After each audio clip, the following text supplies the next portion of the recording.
You won't believe who could be on the move after the June 1st deadline in the NFL. And we're talking about star players.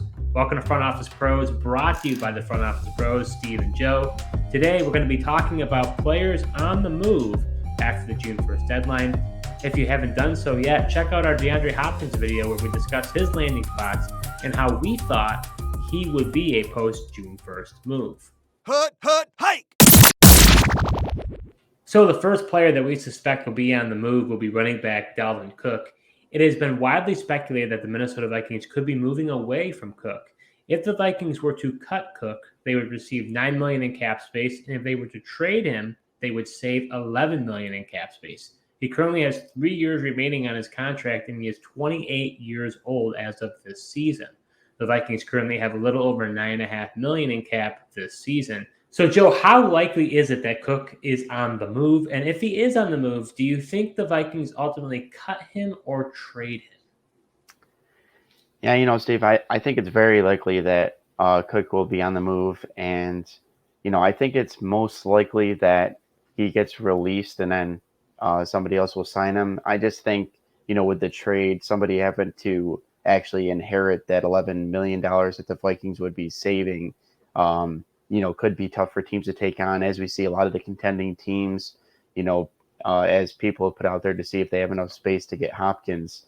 There's a lot of cap-strapped teams out there, and I don't know how many have like a free $11 million to take on a guy like Dalvin Cook. So I think it's likely he's on the move, and I think it's, most likely via the release. Yeah, I would be surprised if Dalvin Cook stays on the team. So I'm with you. I think he is most definitely off the team. And I'm going to agree with you. I don't think that he ends up getting traded. I think $11 million in cap space for that team to absorb that. That's a lot of money for a team to take on. I'm not sure they're going to be willing to do that, especially for a running back who's 28 years old. We already know that the downturn for running backs is around that 27, 28 years old. I mean, he does have 3 years remaining on his contract, which honestly is hard to believe for a running back. It's kind of like reminiscent of like the Ezekiel Elliott monster contract that he received. You just don't see that many years when it comes to a running back. The thing is, if a team does acquire Cook, though, they'll have no guaranteed on the books. So they could just have him on this season, and then next season, even though he has 2 years remaining, they could just release him. And then it's zero dead cap because the Vikings are inheriting all that, dead cap space for Dalvin Cook. So I'm with you. I think he gets released, and we'll see where he goes. I think the other thing is there's just been too much smoke. When there's smoke, there's fire. And we've been hearing comments about how Alexander Madison could be a 3-down back. We saw, I believe, what they're like banner or whatever. They removed Cook from the banner. There's just too much smoke going on that makes me believe that he's going to be on the team for much longer here. Yeah, I agree. I guess we'll, truly find out, is that all that stuff on social media truly smoke or is there fire? But I do think, of the guys that we're going to be talking about, I feel most confident that Cook is not going to be with the Vikings. Our next player we suspect who could be on the move is running back Joe Mixon. Mixon has had various legal issues, and it appears the Bengals may be ready to move on from him. If the Bengals were to cut or trade Mixon, they would receive a little over $10 million in cap space for either action. Mixon has 1 year remaining on his contract, plus a club option, and he is 27 years old this season. The Bengals currently have almost $15 million in cap space this season. So, Joe, how likely is it that Mixon is on the move? And if he is on the move, do you think the Bengals ultimately cut him or trade him?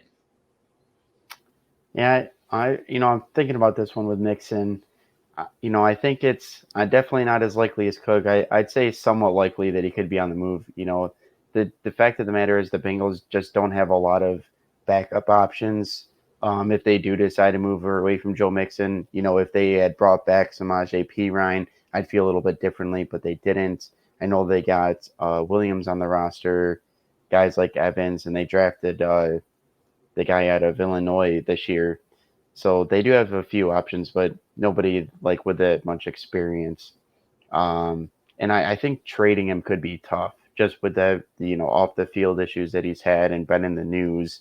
So I think if they did move on him, probably most likely he'd be released. Yeah, I think trade is out of the question for Mixon. I don't see any team with everything going on with him, which has honestly been sort of a circus. It's like one thing after another just keeps piling up against Joe Mixon. I just have a hard time believing that someone's going to want to pay Joe Mixon $10 million in contracts, to their salary cap. So I just don't see that happening. I actually think the Bengals are going to keep him.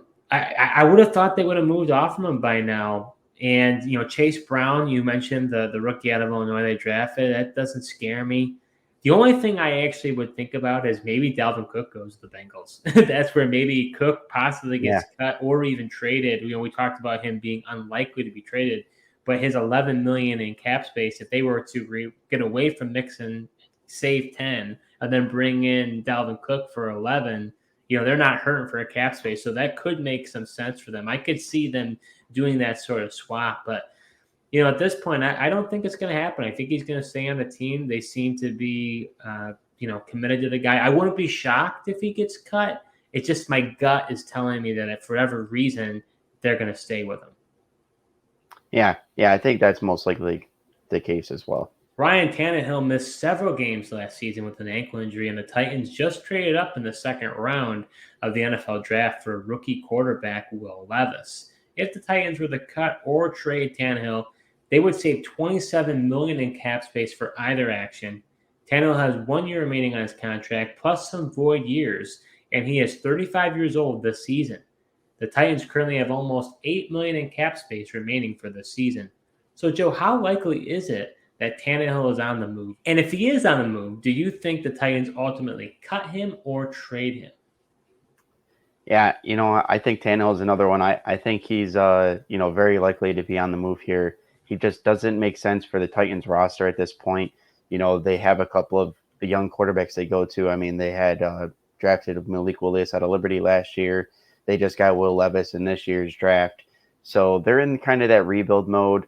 Having a older veteran quarterback like Tannehill just doesn't make that much sense. And when they can save $27 million against the cap, sure, I don't know what they would need that extra cap space for. They'd probably end up rolling a lot of it over to next year and kind of help them grow and rebuild this roster and rebuild this team. So I think I don't think he'll be traded, but I think they'll cut him and move on from him. It just, like I said, just having an older veteran quarterback at this point doesn't make sense for the Titans. Yeah, you and I were on the same wavelength there. I think the big thing that they could do is possibly have more cap space for them to then roll it over to next year. That would be the play, because it's not like they are going to go big game hunting and try to sign DeAndre Hopkins for something like that. Like, it just doesn't make sense. They're completely in a rebuild.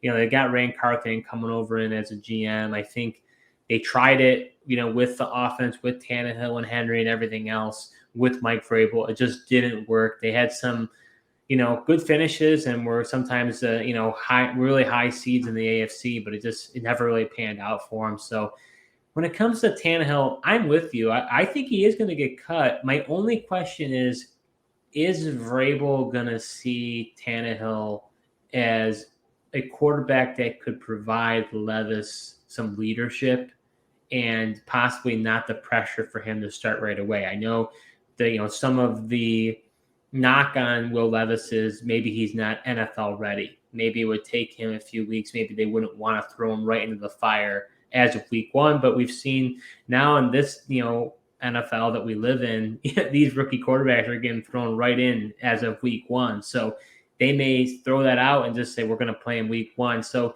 they're not hurting for a cap space. Maybe they would keep Tannehill as sort of a bridge for Levis. I think Levis will end up playing some games. It's just a question of, like, how much is a bridge quarterback worth to them? Because really money is really of no object per se, because of where they're at right now as far as their strategy. So Their main concern is the development of Levis. So if they feel that having Tannehill in that quarterback room and not having that pressure on Levis, if I think that's a good thing, then I say they keep Tannehill. If they say, no, we believe in this guy, he's already shown great stuff in OTAs, then they hand the keys of the car to Levis and they move on from Tannehill. Yeah, I guess that it does make sense from that standpoint. I just think it's, that's an awful lot of money to give to a guy just to kind of mentor a young rookie quarterback. And I get that they don't really need it, but I think it would be beneficial if they could save the money and roll it into next year. And, when they could actually use some of that money and revamp that offensive line or just other areas of the team and areas of need. I know we didn't mention this, but just for the record, there's no way he gets traded. There's no way a team is going to inherit 27 million in cap That's why, space. yeah, that's what I was thinking. I mean, I was I was astonished by the 27 number. I didn't think they could possibly save that much, but So, talking about another Titans player, Kevin Byard, the safety, has been in a contract dispute with the Titans, but seems like the Titans are not budging and they are in a stalemate. Although Byard has said that he does want to retire as a Titan.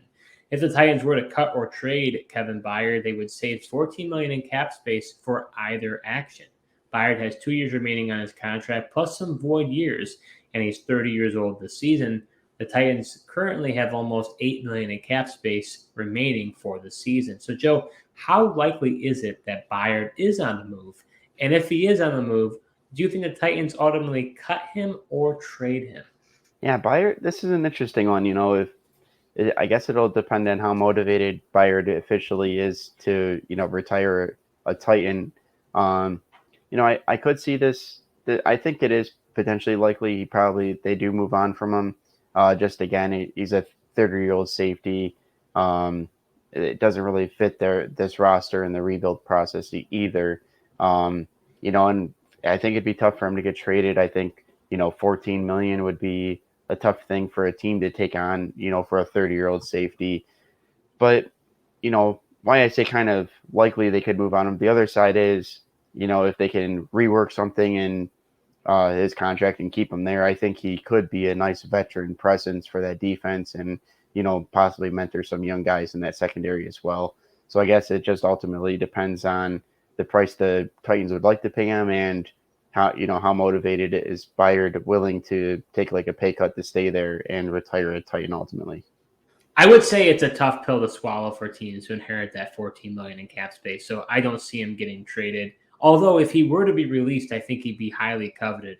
He's been a captain for the Titans for quite some time. He's been an all-pro safety. Maybe he's not a household name, but he's been one of the best safeties, I would say, in the NFL over these past 2 years. He's still 30 years old. We know safeties can play, later in their careers and still be at a high level. So to me, I think he would be highly coveted as a free agent.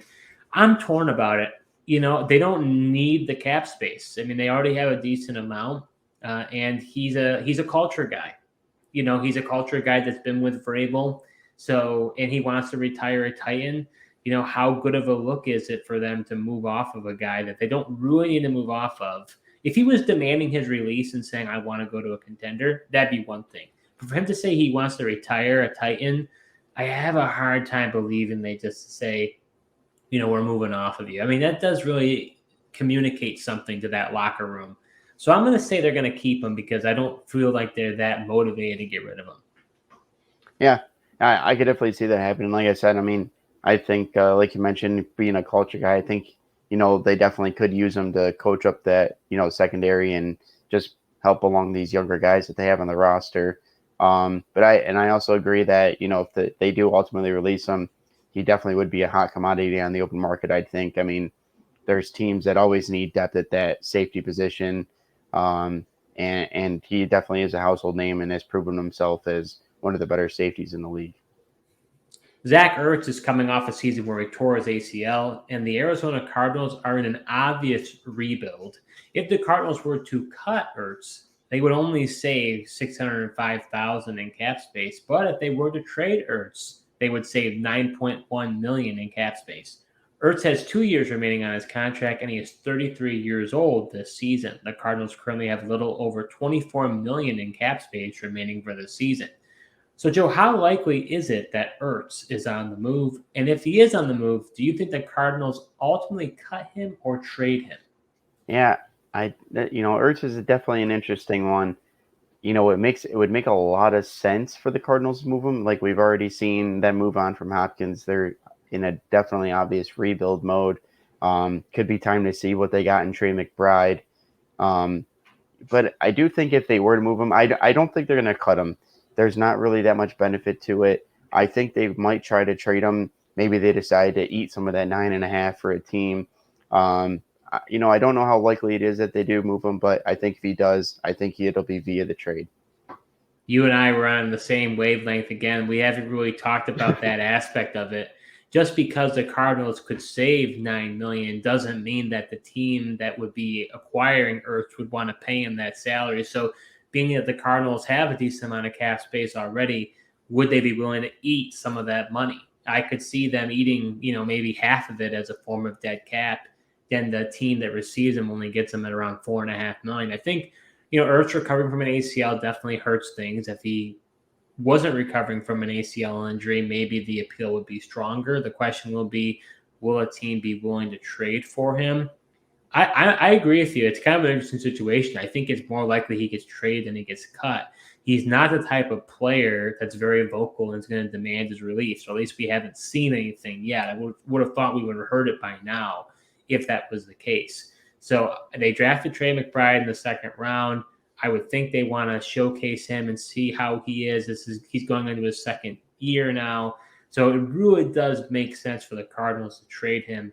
The question will be, would teams be willing to, fork over draft capital most likely? And we're talking late round picks. I mean, we're talking maybe a future 5th or 6th round pick, because these salaries are attached to these players and these teams aren't willing to take on the salary. That's why I feel like, a sidebar here, but before we really dove into all this stuff, I would watch things like, Anquan Boldin got traded for like a 5th round pick, and I'd be like, what? He's a great player. How could he possibly get traded for that low? But you don't realize the implications of the salary. Yeah, definitely. That's why, we've already seen the Cardinals willing to take on that dead cap. Hopkins wasn't a post June 1. They're taking on the whole $25 million in dead cap. So that's why I think, if they do move on from it, it'll be trade, and they'll eat some of it and make it a more team-friendly deal to take on. So our last player that we're going to be talking about is defensive end edge rusher Shaquille Barrett. He's coming off a season where he tore his ACL, and the Tampa Bay Buccaneers are hitting the reset button after Tom Brady retired and left all of this void money behind in the form of a massive dead cap hit for the team. If the Bucs were to cut or trade Barrett, they would save $14.6 million in cap space for either action. Barrett has 2 years remaining on his contract, and he is 31 years old this season. The Bucs currently have less than $500,000 in cap space remaining for this season. So, Joe, how likely is it that Barrett is on the move? And if he is on the move, do you think the Buccaneers will ultimately cut him or trade him? Yeah, at the end of the day, I don't think they will move on from Shaquille Barrett. I don't know what they need cap space for, really. I think they're just kind of going to roll with the roster they have at this point.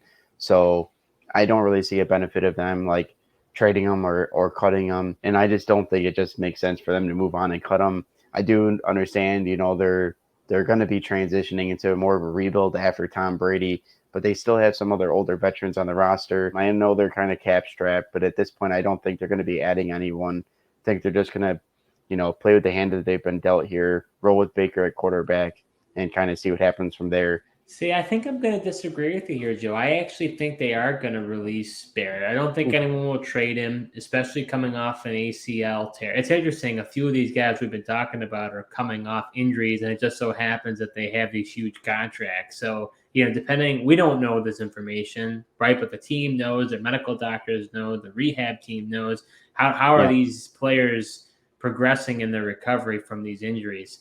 So when it comes to Barrett, I think they like Barrett, but the thing is, I don't think NFL teams like operating between the margins. They want to have a greater amount of cap space at their disposal to do whatever they feel like they need to do. That's a very low margin to work with for the Bucs. And you might be right. They may just say, hey, we're going to stick with the team we have, try the best we can. They'll probably be a middle of the road team, and that's that. And that could be the case. Obviously, Barrett's been there for a few years, won a Super Bowl with them, so he definitely provides a culture for Todd Bowles' defense.